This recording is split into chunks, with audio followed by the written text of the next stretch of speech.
This is the Collector Car Podcast, the home for the auto enthusiast. Join Greg Stanley as he applies over 25 years of insights and analytical experience to the collector car market. He will interview the experts and throw in some fun stuff as well. Hey, it's Greg Stanley. If you're listening to this podcast, you know I love everything automotive.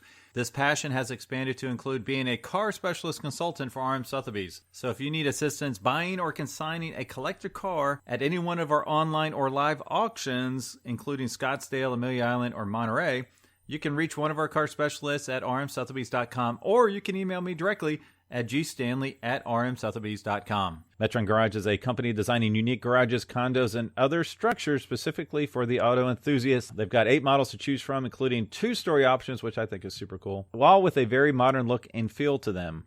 And they come in all sizes, and they're fully customizable. You can check out them today and start speccing your own ultimate garage at metrongarage.com, where you can request a catalog or talk to someone to learn more. So be sure to check it out. Welcome back to the Collector Car Podcast. Hey, it's Greg Stanley, and for this episode, I will review the Amelia Island results from all the big auction houses, and I will identify some of the winners and losers from different events. This will include everything from the cars that performed above expectations to those that did not, to events that occurred over the weekend. There is even one new car that literally made my eyes hurt. It was so ugly. I'm normally not a negative person, but man, did my eyes hurt. But before we get started, I do have a few updates. So soon you will notice that I've added an artist update section to the podcast. So this will be in addition to the regular content, and it will be a quick interview with some of the incredible automotive artists I have had the pleasure of meeting at these different events. There's some really amazing, fascinating, interesting stuff that folks are doing out there that I would love to adorn my walls in my office, in my garage, and basically anywhere. Now, there are 3 ways for you to get content from the Collector Car Podcast. Obviously, if you are listening to this podcast, you know that a new episode is posted every Thursday at 4 a.m. So if you are a gym rat, you will have my lovely voice to listen to while you're working out. Now, future episodes include an interview with Motor Trend editor Johnny Lieberman. He picks his 10 cars for his ultimate garage. Cavallino Classics Luigi Orlandini. The Best Little Car Collection, that's a collection of Hot Wheels. A deeper look into Jay Leno's garage, which is like 5 episodes, and a lot more. You can also find new content on my YouTube channel, the Collector Car Podcast, including a behind-the-scene look at what it means to be a car specialist for RM Sotheby's. I will also include some collector visits, walking around their collection, some cool barn finds, and museum tours. Videos coming soon include a tour of the Gilmore Car Museum, a barn find Dodge Power Wagon that is available now for private sale, and I share my experiences during the Amelia Concours weekend, which that should be posted this Monday. My goal is to post a new one every Monday. We'll see if that's realistic or not. The third avenue for new content is to subscribe to my Insiders Alert email. This has additional market trend information, including my most recent 12 cars to watch at Amelia and my results of those 12 cars. Did I pick good ones that were fun to watch at Amelia, or did I pick total duds? That will go out hopefully by Monday as well. To subscribe, you can either go to thecollectorcarpodcast.com, go to contact, and you'll see there's an area to subscribe to the newsletter, or email me directly at greg@thecollectorcarpodcast.com. Okay, now let's move on to the winners and losers of Amelia Island. First, I really need to make a note about the estimates that are put on these cars that go to auction. Honestly, the estimates are only as good as the car specialists at those auction houses. So the way the process typically works is a car specialist will review a car, take a bunch of pictures, come up with an estimate based on recent public sales, valuation guides, the like, and then they'll have it blessed by 2 or 3 other car specialists within the organization. And at RM Sotheby's, we want to be as accurate as possible, and we'll confer with another specialist who might be very good with a certain era of automobile. So I'm not a pre-war guy, so I will go to Jake for pre-war cars. It's just certain specialists specialize in different things. Now, auction houses should want to be as accurate as possible, but it's difficult in today's hyperactive market, and sometimes it's just hard to get it just right.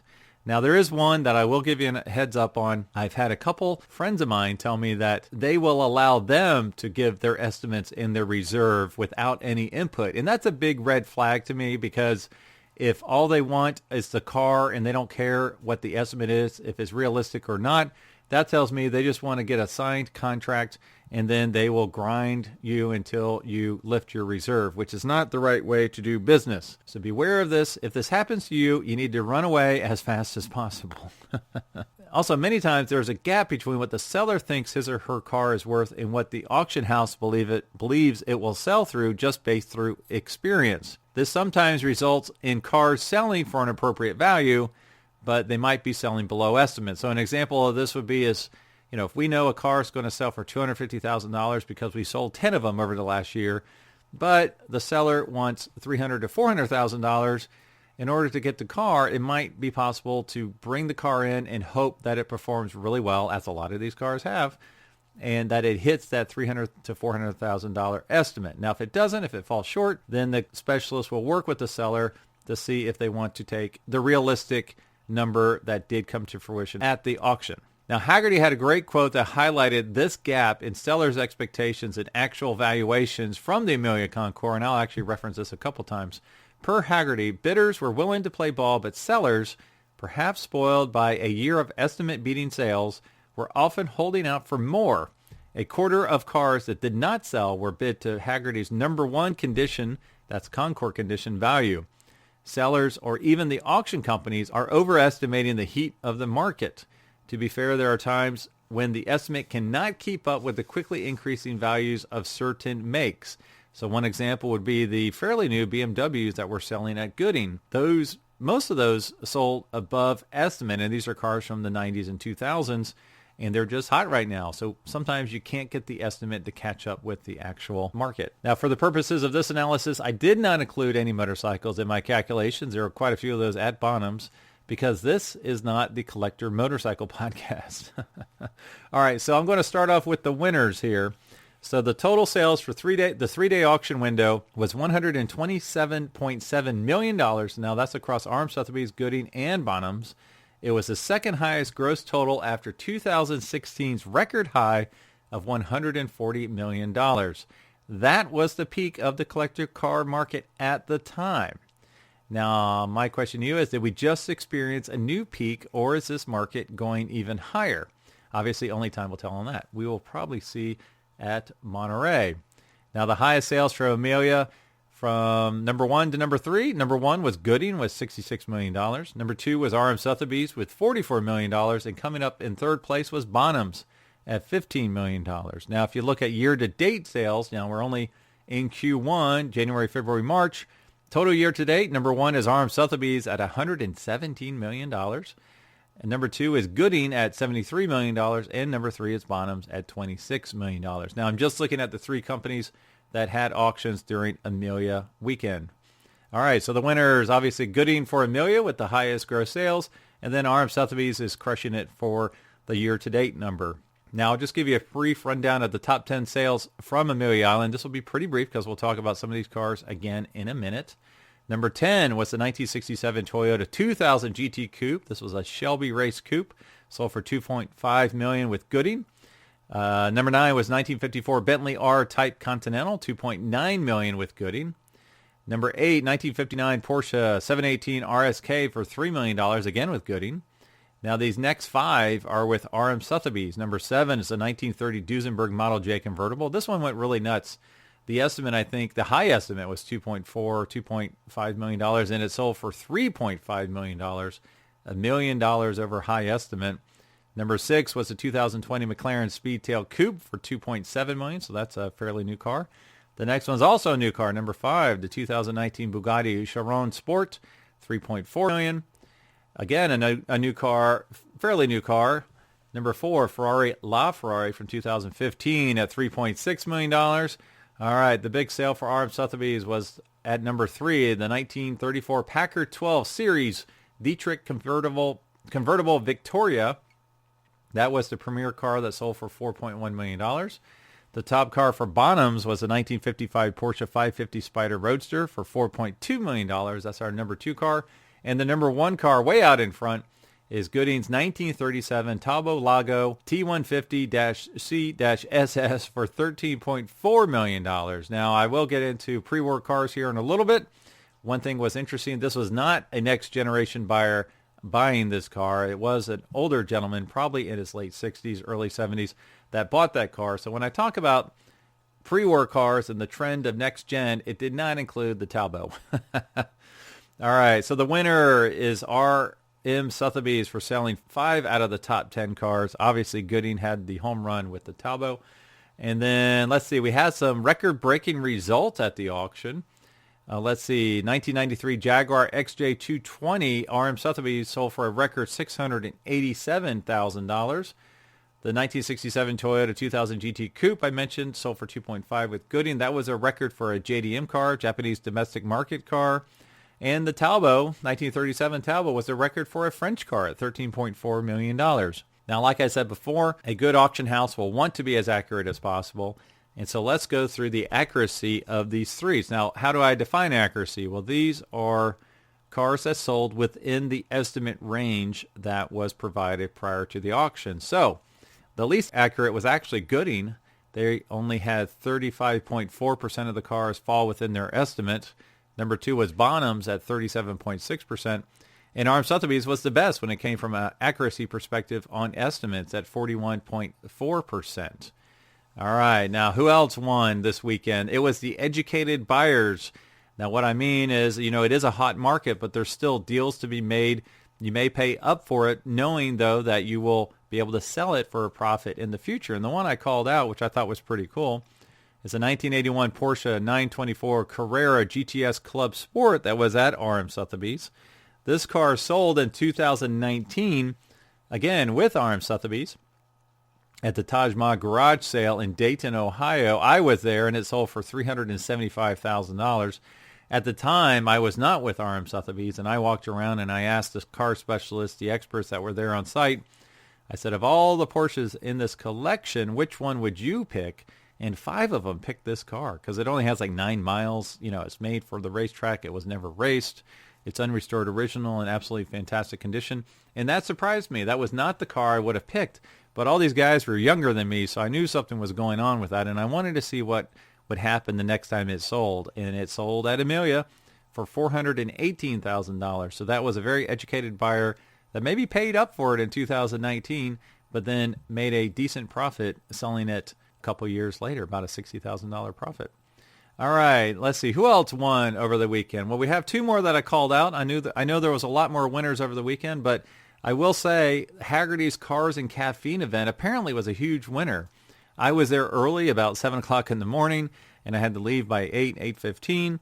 So I was only there during setup, but everyone I talked to afterwards, they said it was really amazing. There were 500 or 600 cars that showed up, and Haggerty had them broken into different classes, some fun kind of quirky classes as well. You had Radwood there, so you had the stuff from the 1980s and 1990s. There was all sorts of cool stuff. They had the Lemons cars there. They had some JDM cars there. So while I didn't witness it myself, I heard from numerous people that was really fantastic and an improvement over years past. Now, the other winner I'll have to call out was Haggerty as a whole. I mean, they bought Amelia Island Concord Elegance last year, big public fanfare. They renamed it, rebranded it, the Amelia. A lot of folks talking about it. I talked to a lot of folks that maybe weren't really happy with a lot of the transitions that had occurred across a lot of different aspects of the Concord. But, that's changed. It's transitioning ownerships. They're trying to make it more profitable or profitable. I don't know their balance sheet. So I will have to say, Haggerty, it was a big win because everything was busy. Everything was packed. People seemed to be having a good time. All the changes that did happen, some of them maybe were difficult changes to make. Not everybody was pleased for sure, but it seemed to be a tremendous success. So Haggerty was a big winner for the big weekend. All right, now let's transition to some losers. Now, I hate to be negative like this, but I really couldn't figure out a better way to put it. And then we'll finish up with some mixed results. And I do have some quotes from some Haggerty articles I thought were really spot on. Now, Haggerty is not a sponsor of this podcast. I just find some of the commentary really good. And we've had some of the Haggerty folks on this podcast who are really awesome. So from a loser's perspective, the first one is whoever the owner is of a 1972 Ferrari 365 GTC4, it hit a high bid that was almost $25 higher than a number one condition would normally sell for. So it went 25% above the highest condition, Concours condition, but it went unsold at $350,000. So they were hoping for more. The next loser was, they were my eyes. My eyes hurt. Like I said, when I saw this car, I just did not like. It's the prototype 2002 Hispano-Suiza Carmen. Now, if you were at Amelia Island, you saw it way out in the distance. It was a cool kind of purple shade that you could see the carbon fiber weave, and the carbon fiber weave was cool. But man, it just did not come together in the front end. If you looked at it from basically the 3/4 or the quarter rear, I just thought it was much better, much more attractive. Pretty cool, actually. But man, it did not feel good on my eyeballs. All right, some other losers. A lot of the 1950 cars that sold under estimate at Bonham's. Bonham's had a lot of cars under estimate. They still hammered sold. So I'm going to run down a list. So is this a trend, like I've said before on this podcast, where cars from the 50s are not selling strongly? You know, there's pros and cons, or there's examples where they have, and there's examples where they haven't. I would say it seems like 60 to 65% of the 1950s cars that are selling soft. There are some that are selling strong, mostly like the Cadillacs, the premier car, the peak cars of that time frame. So let's just run through the list of the cars that sold under estimate. 1956 Packard Caribbean Convertible sold for half of the high estimate. The other ones that sold under the low estimate was a 1957 Ford Fairlane 500, a 1954 Austin Healey, 1956 Lincoln Continental Mark II, 1953 Rolls-Royce Silver Wraith, two Jaguar XK120s, 1952 and 1954, 1951 Jaguar Mark V, and a 1954 Rolls-Royce Silver Dawn. So either the market's slowing on these cars, as I said, or the estimates were too high. Could have been a combination of both. They did hammer sold, but I don't imagine the owners were quite thrilled. All right, some other losers. The highest percent sold under estimate. So this is looking at the auction houses as a whole. What percent of cars sold under the low estimate? All right, RM Sotheby's only had 12.6%. They were in third place. Gooding in second place, 19.2% sold under estimate. And so the surprise here is Bonham's. They had 41.2% sell under low estimate. I mean, that's more than Gooding and RM Sotheby's combined. So I don't know really what was going on there. It was quite surprising to see so many sell under estimate. All right, the other loser for the auction weekend was the 1950 cars that went unsold. There were some big ones here that went unsold. The 1952 Allard J2 from Bonham's. Some of these are big dollar cars. The 1957 Mercedes-Benz 300 SC unsold for $550,000. A 1950 that was from Bonham's. A 1955 Dodge Firebomb from RM Sotheby's was unsold at $800,000. That was an interesting car because it was the one and only prototype car, which eventually became the Dual Ghia. Dual Ghias were pretty cool looking. The Dodge Firebomb was not quite as cool looking, so maybe it was, how it looked stopped it from going higher. Let's see, Gooding had a 1951 Ferrari 195 Inter Coupe. That was a no sale at $900,000. Gooding also had a 1954 Oscar, no sale at $1.1 million. And let's see, this car is actually 1960. Mercedes 300 SL Roadster was a no sale at $1.9 million at Bonham's. Now, if you were on my email blast, that was one of the cars I picked out as ones to watch because I thought their estimate was really strong. It was like $2 to $2.4 million for a 300 SL Roadster. And the reason being that it was called high, I'm assuming, it was a unique paint job, which is kind of a neon yellow, which to me is not a positive. But then also it had a replacement engine block in period, and it went from cast iron to alloy. So that was probably the biggest reason that it had a much higher estimate. So no sale at $1.9 million. Now the last loser I'll mention was there were a lot of folks that were not happy with the changes Hagerty made to the Amelia. But you know what? It was, like I said, Hagerty was a big winner because it went off. It happened. People were there. It was packed. Folks aren't used to change. I'm not always used to change. There was some stuff that happened that I didn't care for.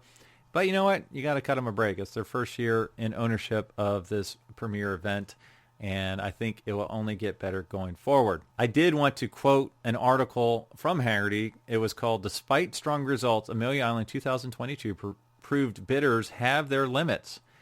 So overall, the week confirmed that the market is still very hot, included many record sales, but Amelia was not another leap upwards as we saw at the January 2022 auctions. It's tempting to blame events in Europe, which managed to roil the stock market even as bidders were descending upon Amelia. Yet if we learned anything from the past 2 years, it's that collectors will continue collecting despite and maybe even to escape from turmoil in the world at large. Like, look at COVID. Rather, we suspect we're simply seeing a market finding equilibrium. The strong prices over the last few years have drawn more sellers. This year's Amelia auctions had the most consignments since before the pandemic and the highest ever percentage of cars with estimates over $1 million. Bidders were willing to play ball, but sellers, perhaps spoiled by a year of estimate-beating sales, were often holding out for more. Here's that quote I mentioned earlier. A quarter of cars that did not sell were bid to Haggerty's #1 Concours condition value. Sellers or even the auction companies are overestimating the heat of the market. All right, now let's move on to the mixed results. And for this, I have pre-war cars. And I'll get to an article here in a moment about pre-war cars that Haggerty mentioned. I thought was interesting about younger buyers. So RM Sotheby's was the most successful with the pre-war cars, at least in my mind. We had sold 17 and one was unsold. A couple of these examples that did sell. It was the 1934 Packard I mentioned earlier that sold for $4.1 million. The Duesenberg I mentioned that sold over $1 million above high estimate. Let's see, there was a 1937 Bugatti Type 57 which sold for over $500,000. Some really nice cars at RM. The only one that was unsold was a 1935 Packard 12 dual cowl Phaeton. Had a high bid of $290,000. Now Gooding sold 5 and they did not sell 3. So 2 of the noted no sales, both of them were 1930 Packard Deluxe 8s. One was a coupe and the other was a convertible, both by Dietrich. The coupe was a no sale at $1.6 million and the convertible was a no sale at $725,000. So a situation where the convertible is worth less than the coupe. And then Bonham sold 28 pre-war cars and 5 were unsold. The noted no sale was a 1938 Bugatti Type 57C. It had a $1.2 million high bid. I kind of think RM was more successful because I had a higher quality of pre-war car available. For example, Bonham's had 11 cars that were sold under $50,000 that were pre-war cars, so much lower quality, at least on those 11 cars. I do want to review the article I mentioned earlier. It was called Why Younger Buyers Are Increasingly Chasing Pre-War Cars. When I saw this come in my inbox, I'm like, ooh, that sounds very interesting. All right, 2021 showed a significant increase in the sell-through rate of pre-war cars, up 10 points from 60% to 70%, and a big reduction in the number of cars selling for under low estimate, just 10% compared with 41% in 2020. In general, pre-war cars seemed to sell better at auction in 2021 compared with the previous year. Of course, that was a COVID year. Also, the demographics of owners are changing and in an encouraging fashion. Younger drivers are warming to these aging cars. From 2019 to 2021, the number of millennials insuring pre-war cars with Haggerty grew by 65%. For Generation X, that's me, born between 1965 and 1980, it rose by 32%, while the number of owners born before 1946 fell a little by 2%. Some of the big sales of pre-war classics prove the market isn't just buying their youth and moving on as demographics shift. 3 of the top 5 sales were from the 1930s. Those are the ones I just mentioned. This is the second year in a row that pre-war cars have performed particularly well at Amelia, suggesting that even as more collectors gravitate toward online auctions, curated in-person sales seem to be the right place for these older machines, which tend to benefit more than other cars from in-person inspections. That said, it's worth noting that many of the pre-war cars that sold here, even those that brought big prices, tended to be flat compared to previous sales 5 or 10 years ago.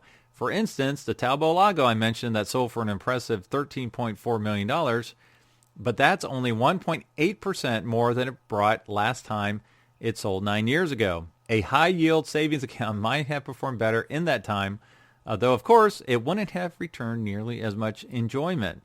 All right, Haggerty's summation about the weekend, which I thought was pretty spot on and positive. Overall, the bidding at Amelia was certainly enthusiastic, but not overly so. In the long run, that may be a good thing. An overheated market is one that has the potential to cool suddenly. What we saw in Amelia was car collectors were still very much willing to pay big money for exceptional cars, but not willing to spend recklessly. That bodes well for the long-term stability of collector car values. I don't know. I did see a couple of reckless spending sprees while I was there. But maybe, looking at the entirety of all three, that is a true statement. So as always, thank you so much for joining me this week. I will talk to all of you next week. And please check out the YouTube channel and let me know if you want the email. Thanks. Thanks for listening to the Collector Car Podcast. Don't forget to give us a nice rating on iTunes and be sure to follow us on Instagram and everywhere else at the Collector Car Podcast.